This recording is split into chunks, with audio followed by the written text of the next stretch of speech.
J'ai une question à vous poser. Qui contrôle la meute médiatique? Qui? Ah, vous le savez bien.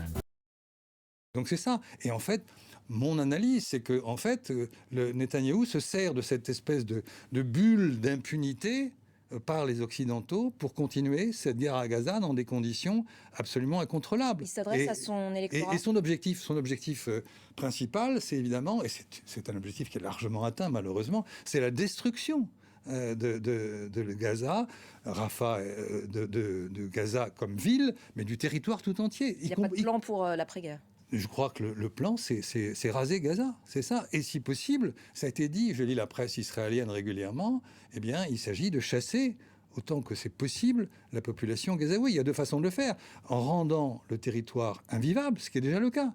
Ceux qui pourraient rentrer au nord, même si c'est impossible, qu'ils le fassent quand même, je parle des Gazaouis, eh bien, n'ont plus rien. Et ceux qui sont au sud, du côté de Rafah, c'est la plupart, l'essentiel de la population est là, ils risquent de subir cette attaque israélienne et sans doute traverser cette frontière. S'ils traversent cette frontière par dizaines de milliers, eh bien, ça veut dire quoi? Ça veut dire que c'est du nettoyage ethnique.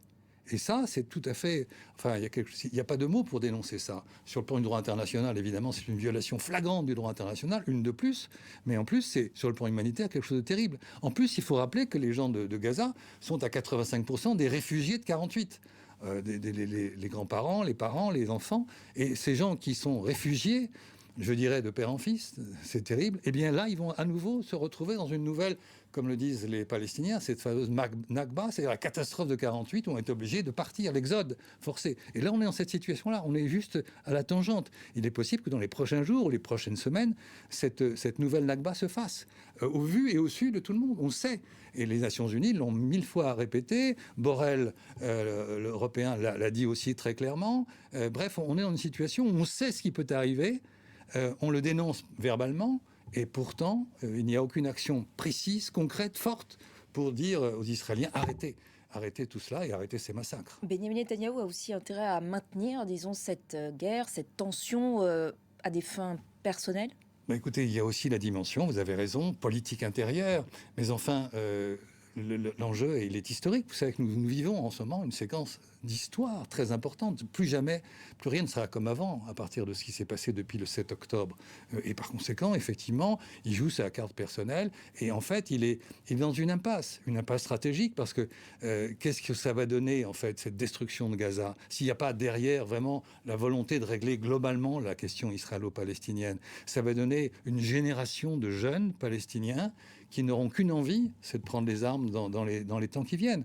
Donc en fait, ça sera une tragédie qui va engendrer les tragédies de demain. Et la seule issue, c'est de faire en sorte qu'on essaie de revenir, comme le dit le président Macron, comme l'a dit à un moment donné Biden, mais il a un peu oublié, il a un peu bafouillé, je dirais, qu'on en revienne à la volonté d'avoir un règlement politique global. C'est le seul moyen de sortir de là. Malheureusement, on est en train de prendre des chemins qui sont presque inverse de celui-là.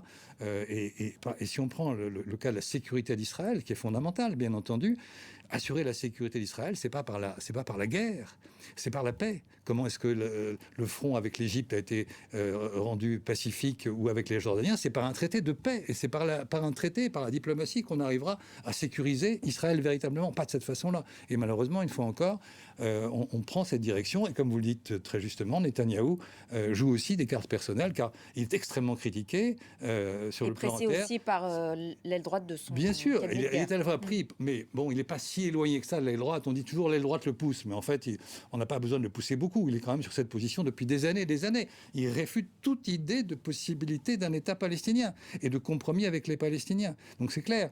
Et donc il a toujours été pour la colonisation. Et d'ailleurs, la colonisation continue avec beaucoup d'intensité en Cisjordanie. Donc on est dans cette situation-là, et c'est, je répète, une impasse.